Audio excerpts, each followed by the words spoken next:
After a few months of Shriver and his boys being stuck up on that retrans hill, I decided it was time for him to come down for a break. The CO was leaving for a couple days. He authorized me to do my Operation Dresden.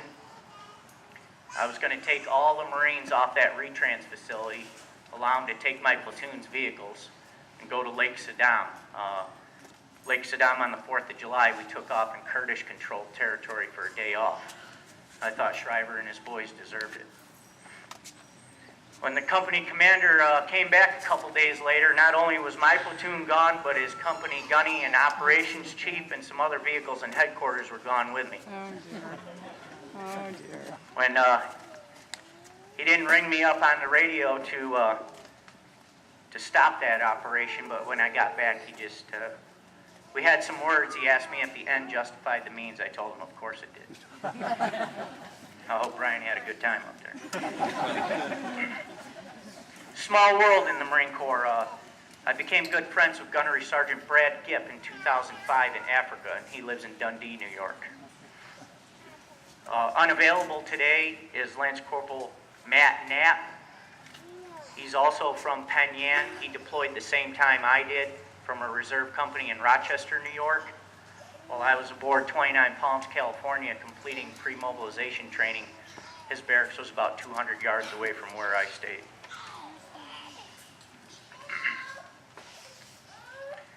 The conditions that soldiers like Sergeant Alt and myself find each other in these countries is horrible.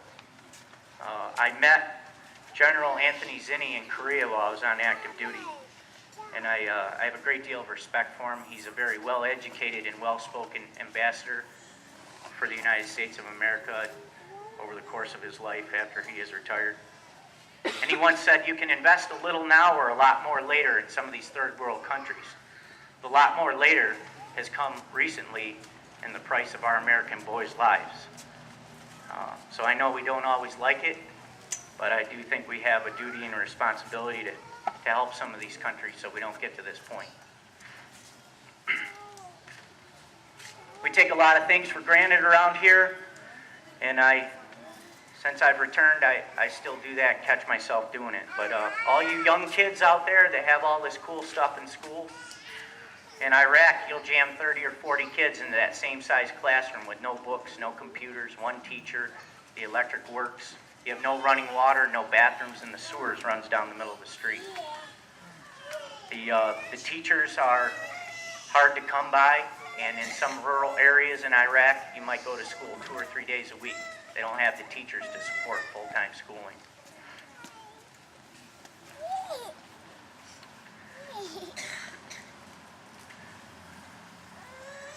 I would like to thank a couple people. I also got in trouble for some very unorthodox logistical supply avenues during my time in Iraq. And I did not appreciate the feedback from higher-ups asking me why I needed items. It doesn't take a whole lot to figure out why I need a new tire. I blew a tire. Somewhere along the line in emails and phone calls, Karen Bradley and Shay and Kenna heard that I needed some AA batteries. My platoon operated with no decent thermal long-range optics. So oftentimes we were out with optics that you use AA batteries for. So once she heard that, I didn't have to worry about AA batteries anymore. Thank you very much.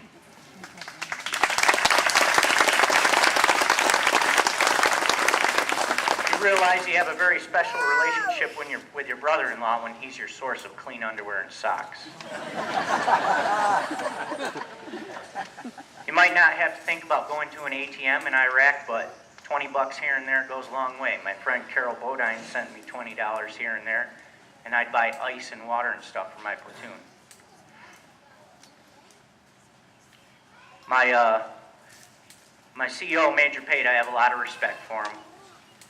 He said I was ignoring battalion scheduled logistical supply schedules. I wasn't requesting things properly.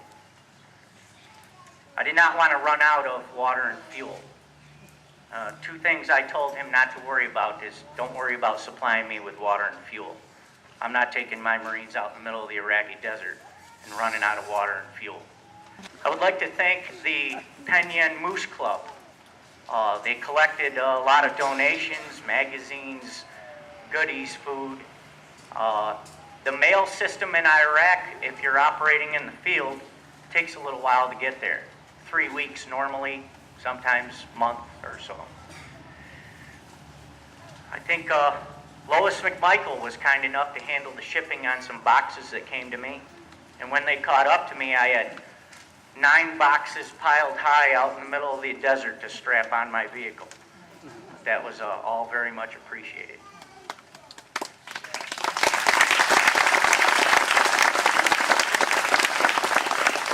The support of this community and your prayers were greatly appreciated.